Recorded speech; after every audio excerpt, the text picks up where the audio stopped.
Hello, hello, hello, hello, and welcome back to high school.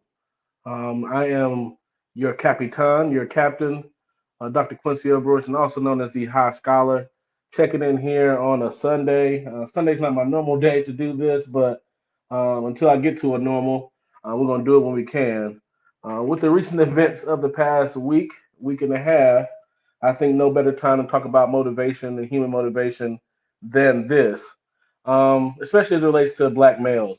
So, my question today that I'm trying to address in our conversation, I'm not going to be on here long. I don't plan on being here any longer than maybe an hour, maybe even less than that. Just try to hit and quit it. It's really all about are black males self motivated? Are black males given an opportunity to be self motivated? Do they have it intrinsically within themselves or internally within themselves to be motivated? And try to answer that question.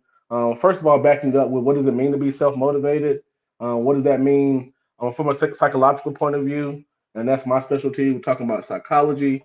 And then we'll try to chat it up about some other things using that as that basis as a grounding for a deeper conversation. Because especially over the last week and a half, there's been a lot of conversation about who makes things tick, how things go as it relates to black men, and um, whether they're able to really follow their own devices as far as their own mental capabilities, mental wants, needs, desires, or are they somehow pulled by some external or extrinsic forces pushing them to do this or that. So let's start off with a quick conversation. I want to pull some things up on the screen first, do a little reading, a little background to ground our discussion. Are black males motivated? So give me a second to pull up my article here.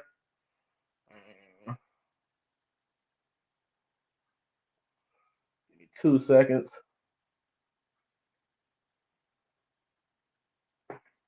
All right. So on your screen,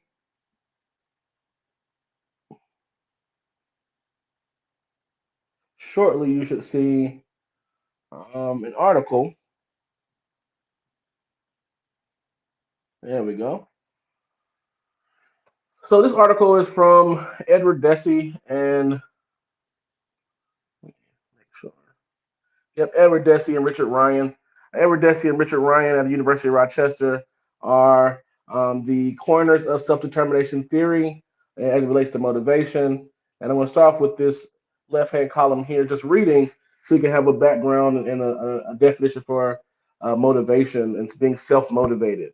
Self-determination theory is one of the leading theories right now in the theories of human motivation because of how it is all encompassing. It's a theory that tries to focus in on not only your initial push or pull mechanisms, but also personality.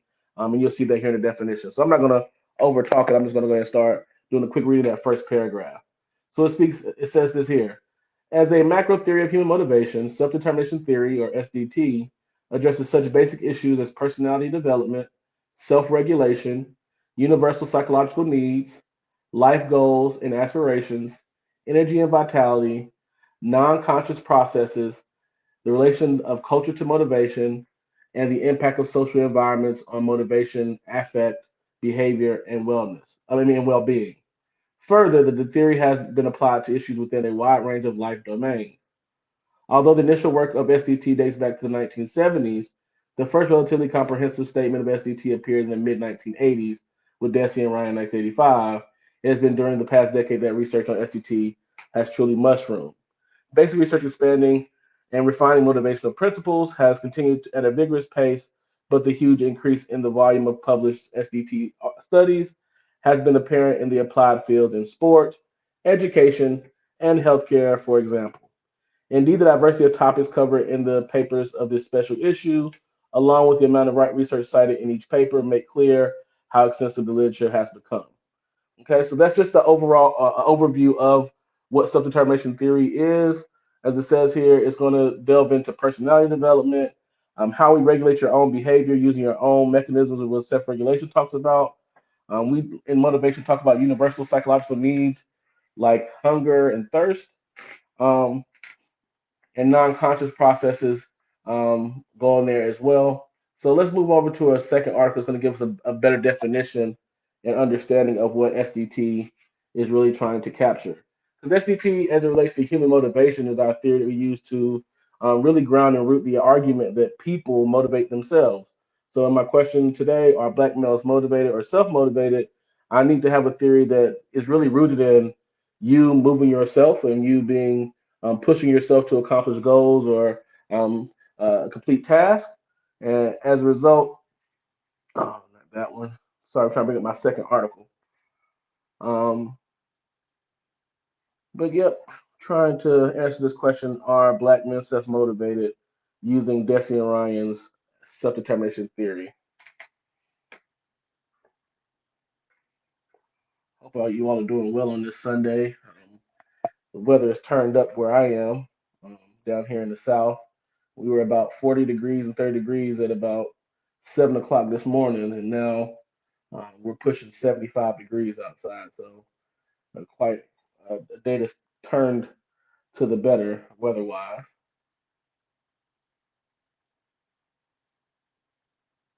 Make it a little larger for you.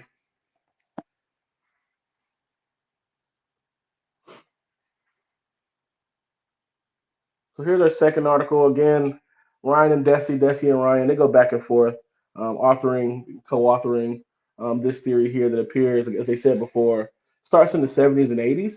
And I think that's very important for a later part of my discussion about black males. Um, but let's take a dive into this one. I want to go down to a chart here in this article. So bear with me as I get my screen or your screen to where I am.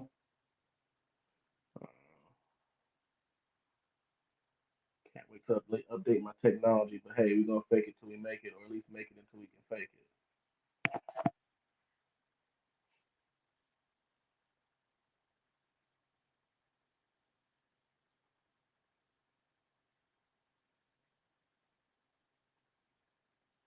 And as I said before, self-determination theory, because it's a macro theory, really has functioned as the leading theory in motivation for a while now.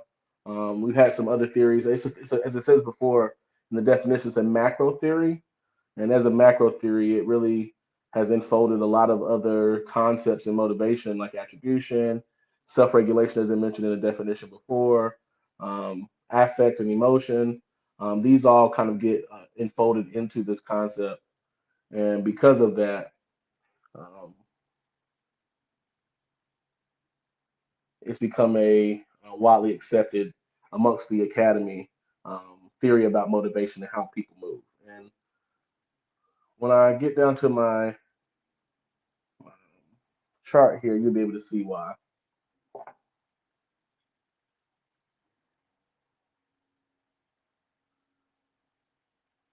I'm gonna stop sharing my screen for a minute and come back to it. What I'm trying to pull up for you, and I'm going to pull up for you in a few minutes or a few seconds actually, is a visual. They have a concept map of what self-determination theory looks like. Just as much I like to read the definition to you, I like good visuals that help me understand a concept like self-determination theory. Um, to pair beside those words, it's always good to be able to visualize or create a visual for your information. If you can't visualize it, it's hard to learn. But that's my teacher hat coming out right now. Come on, computer, don't fail me now.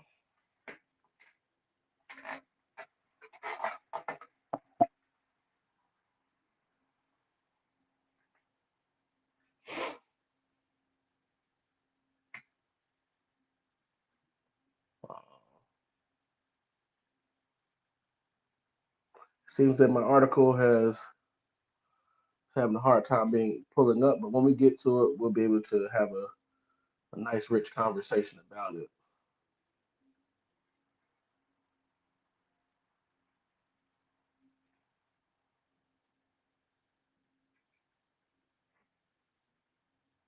You normally don't have.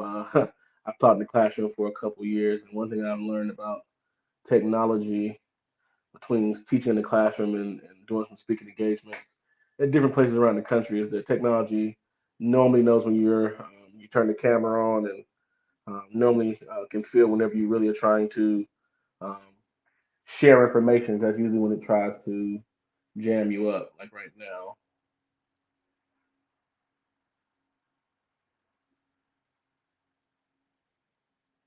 So let me get my page to start responding again, and we'll get back to it.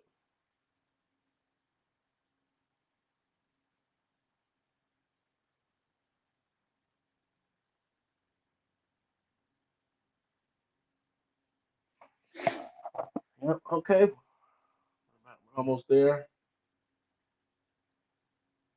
Don't let me lose you quite yet. Awesome.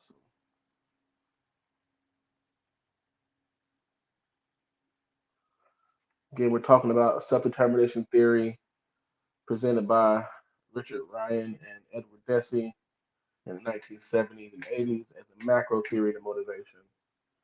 Before then, we had a bunch of concepts or um, pieces of motivation they really put together in their argument about how people are motivated. All right, about 10 seconds from pulling up my article, or my visual in the article. Um, I like self-determination theory because, as a macro theory, it's pretty dense, but it's also powerful because it tries to account for motivation and when individuals um, lack motivation, as much as when you may see motivation, but it may be um, not rooted as deeply as you may think it is. So give me a few more seconds. I know I've been saying that for a while, but hey, we're gonna have to ride with this, rock with it until we get some better mechanisms. All right, almost there.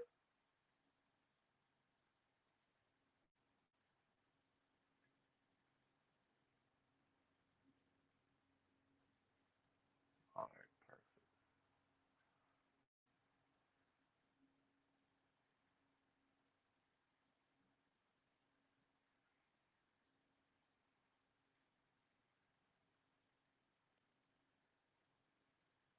All right. Now StreamYard wants to do something funky, and that's fine. That's why we have technology. Let's get back in there and share my screen one more time.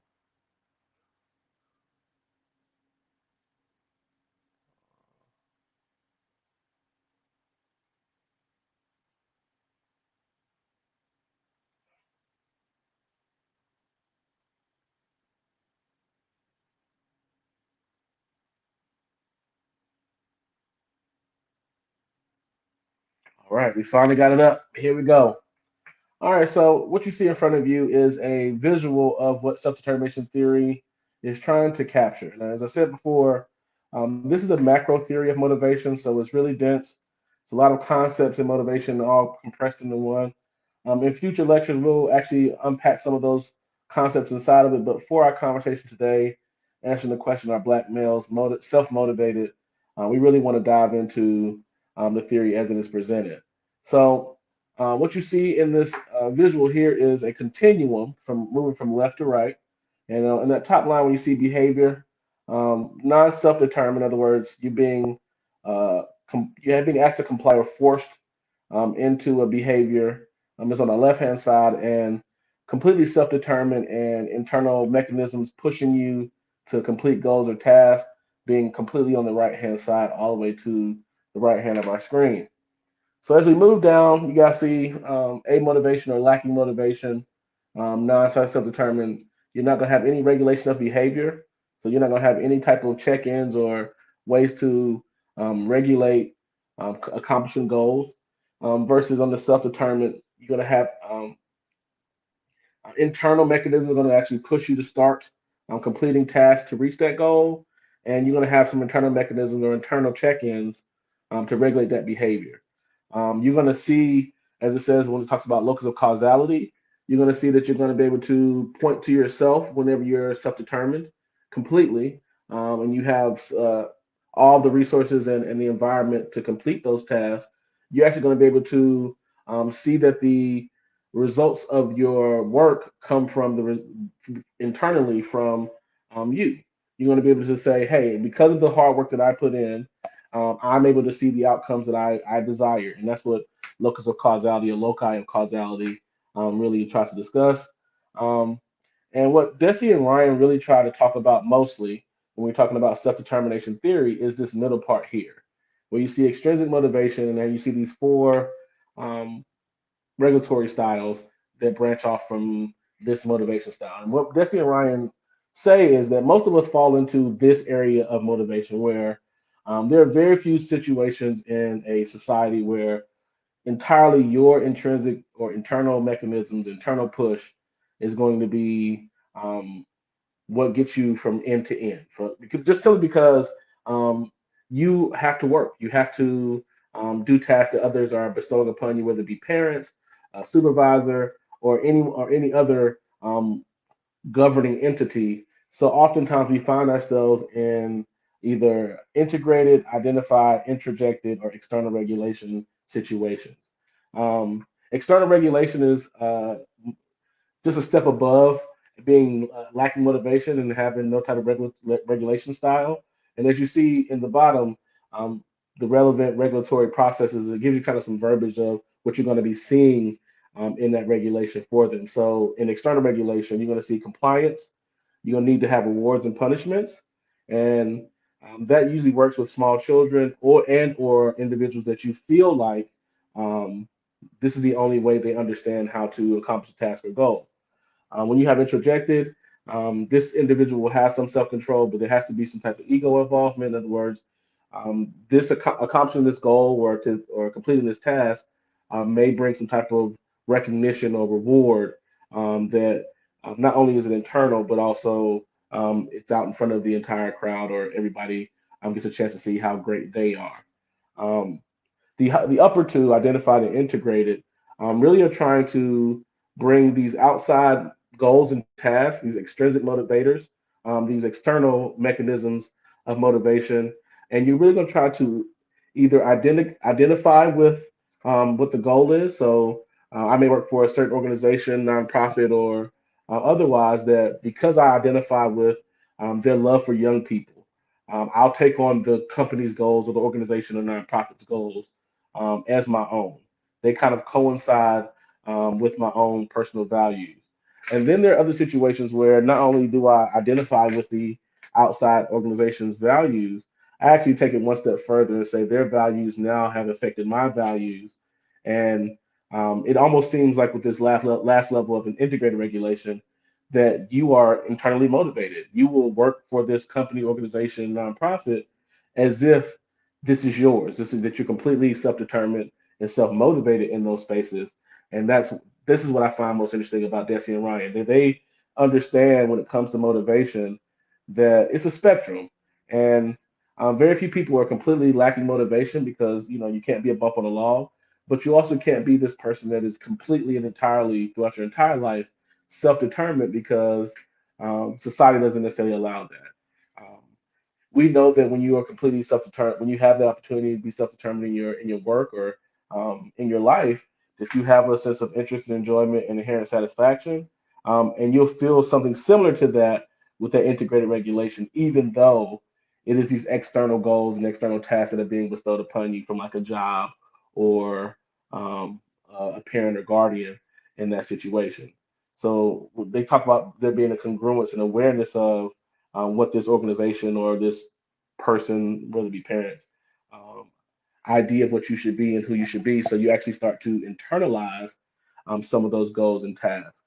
And I think that's very fascinating because in the question of are black males self motivated, you have to ask yourself, how often do you see situations where black males, whether it be black boys in K through 12 education or black men 18 and above, um, how often are they given opportunities to identify their own goals and tasks and then use their own internal mechanisms of push and pull to get started, initiate those tasks. They have an opportunity to regulate their own behavior. And what I found using self-determination theory is that um, black males are not oftentimes given that opportunity. What you find most often when it comes to um, conversations with black men and even conversations with people who work with black males is they believe that there's this kind of external regulation. There's this external push that has to be in place for black males to accomplish anything. And what that turns into is that we only think that black males can either be forced to do something or they just have to comply. So first we expect compliance, and when compliance doesn't work, we know we have to pull out some type of force, external force, for them to then move forward and accomplish um, completing a task or achieving a goal. And I don't believe that black males are any different than any other human because there's certain kind of pretext to self-determination theory that are there as well. And one of them is, and I meant to share this earlier, is that all humans are motivated. So Desi and Ryan really take the approach that all human beings are motivated, and because of that motivation, because of that approach to motivation, we now need to identify where in the macro theory of self-determination is that motivation being undercut. So what you see here is at different levels, your motivation can be undercut. So, whether you have been the person to identify what the task or goal is and use your own internal initiations or initiative and starting working towards that task or goal are all parts of whether you have are able to be self-motivated and self-determined. Self-determination is a part of what you are being able to experience.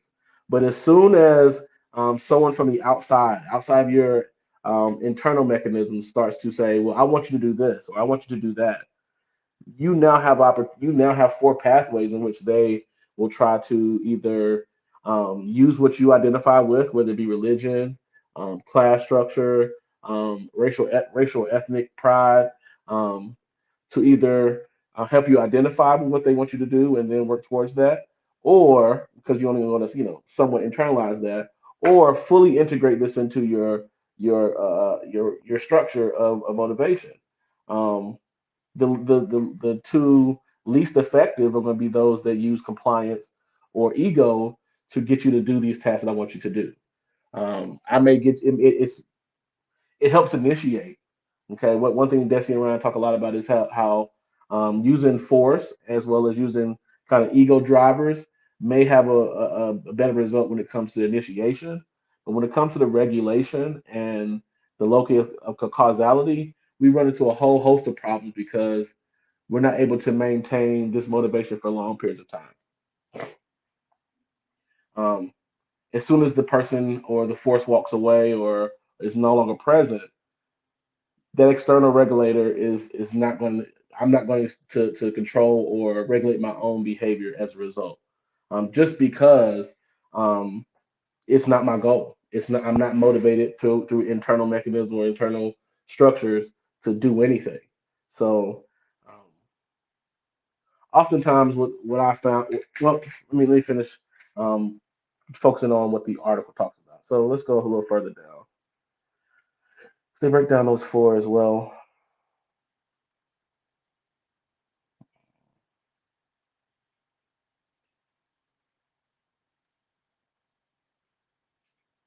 That was a mouthful there, but self-determination theory does a great job of um, laying out that hey, you're going to have goals, and other outside entities are going to have goals, and you're going to have to kind of meet in the middle with these goals and or tasks, and how you meet in the middle will really determine how integrated or how you identify with the goal in the first place. Um, I think that's all fascinating. I'm gonna stop sharing for a minute so we can talk more about.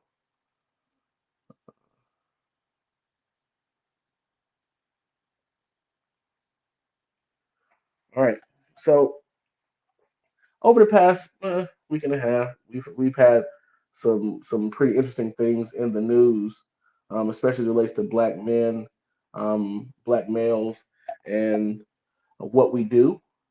And that's what kind of drove my question in my mind. Like, are black males self motivated? And oftentimes I have to say we're not allowed to be. What I know about self determination theory and what it requires in the environment requires not only the resources. Um, it also requires the allowance for individuals um, like black boys and men to identify their own goals and identify their own tasks they want to complete, and be the people who also are checking in with themselves and completing those tasks. So, especially as it relates to American black boys and men, this has not necessarily been a social container that has ever really, well, I'm not say ever, I'm not ashamed to say ever, that's ever really given black men an opportunity to um, identify themselves and um, identify their goals themselves. Our introduction into this country, you can go back to, the slave community. Our introduction into this country was really rooted in um, following someone else's goals and building a country that someone else envisioned. And when you start with that kind of structure from the beginning, you end up with a huge host of issues to me because um, it doesn't fit this theory. And I think it was important the time period that this theory was introduced was also stated because similar to what Dr. Tommy Curry talks about, black males are largely excluded from theory when it comes to psychological theories like this. So psychological theories like self-determination theory, which now become much more humanistic and organismic, in other words, approaching human beings as a whole entity, not these kind of not like a car where you can take one piece out and put one piece in. When we approach human beings as holistic beings, as a humanistic approach as psychologists, I now have to make these kind of proclamations about human beings and apply them to everyone that uh, racial and ethnic history, the history of class struggle will not fit very nice and neatly with.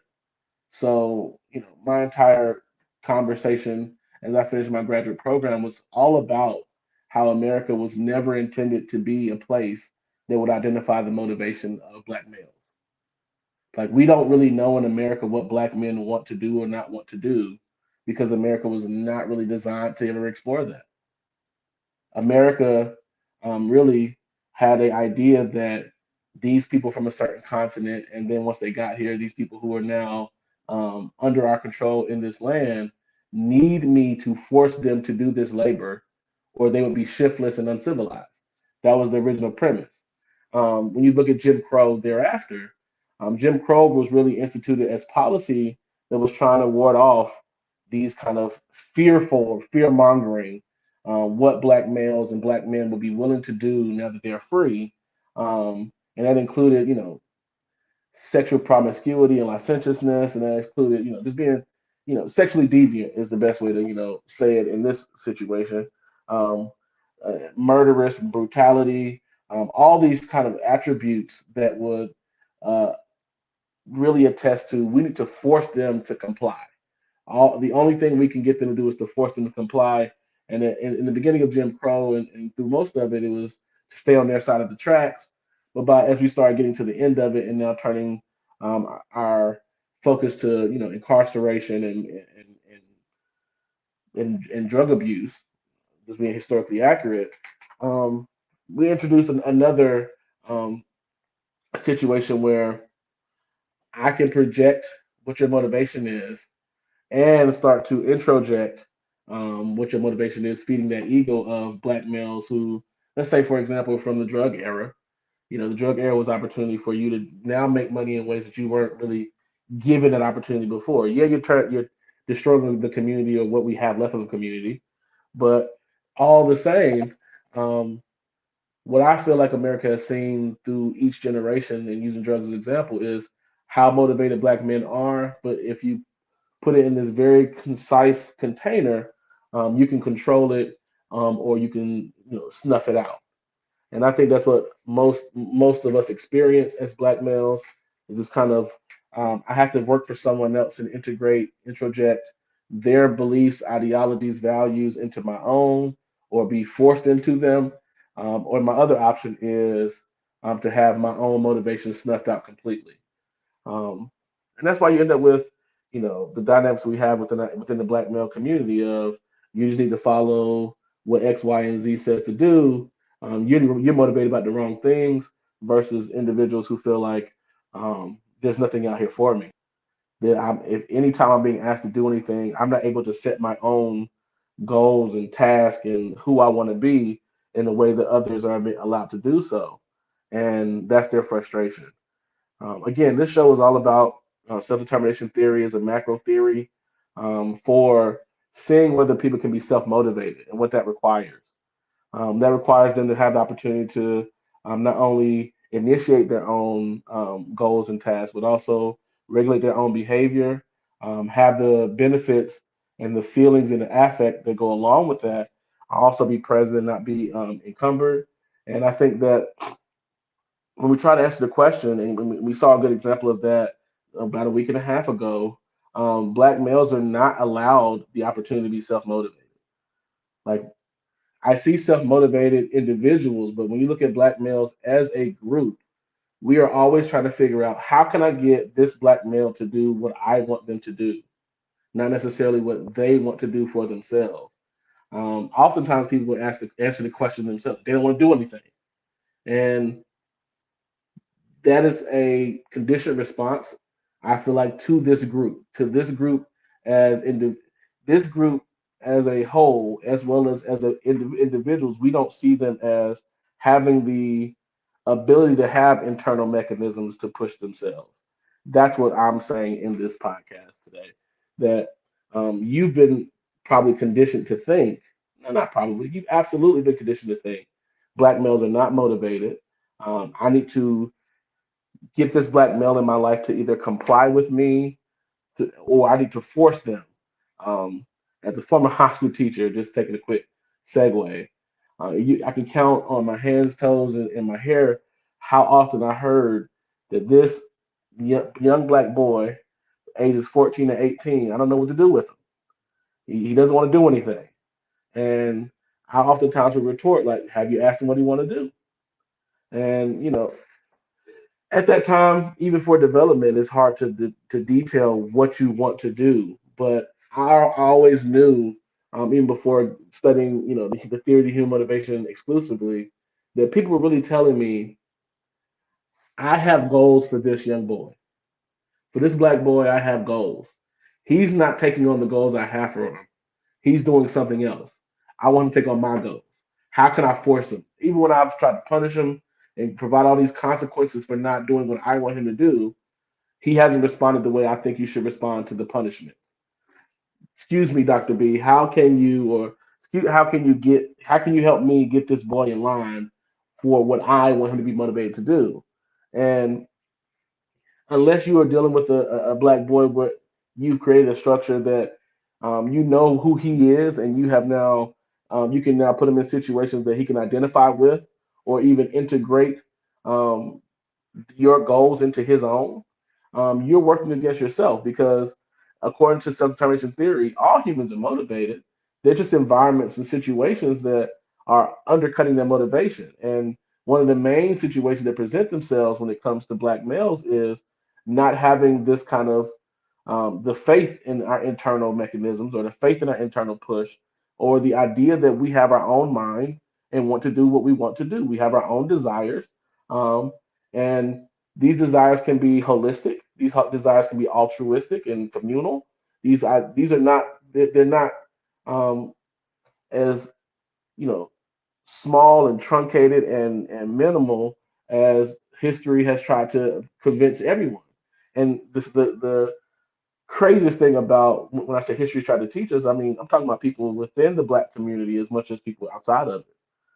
It's a very interesting paradigm when we start talking about psychological concepts like motivation. Um, there has been a cultural container that has tried to undercut black boys and men's motivation. But when you start to even go within the intracommunal household and schools, you'll see this same type of dynamic where um, not only do I want them to follow directions, but I want them to think about going to college or going to the military or going to these certain places that I've deemed approved spaces and appropriate goals for black boys and men. And when they're not doing that, they are not motivated at all. I don't even consider what they're doing to be tasks that involve or require motivation. And that's very off-putting to most black boys and men. most black males, that you don't think that we have our own goals and can set our own tasks and then complete those.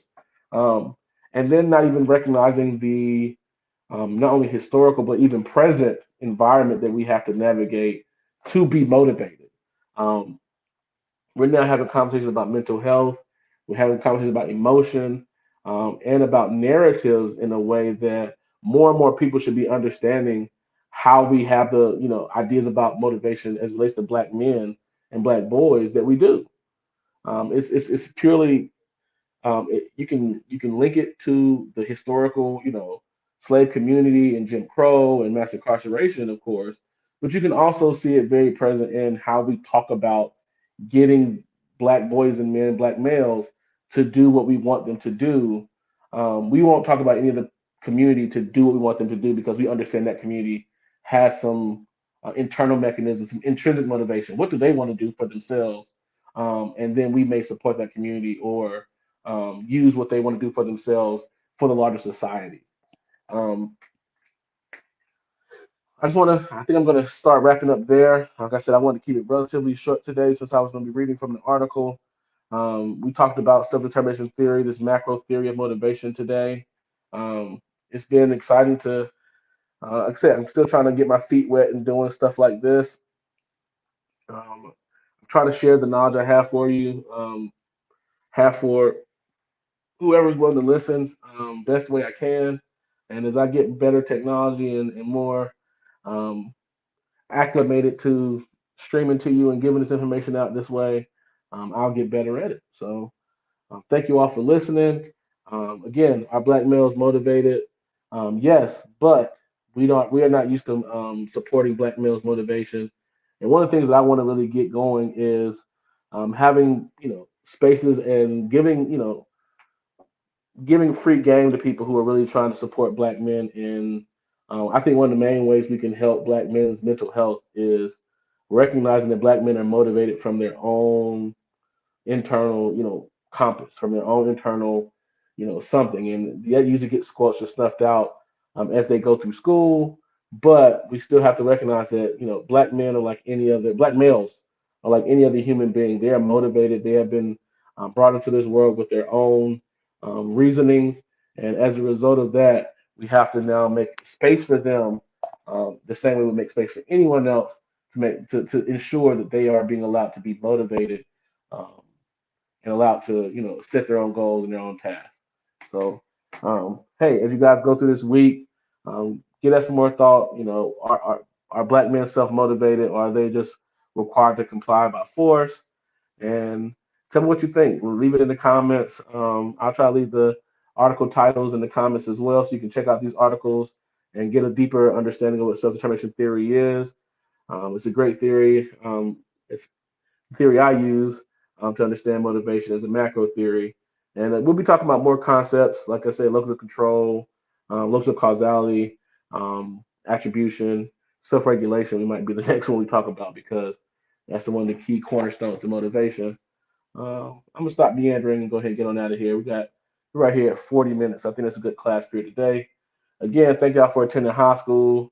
Um, y'all take care of yourself.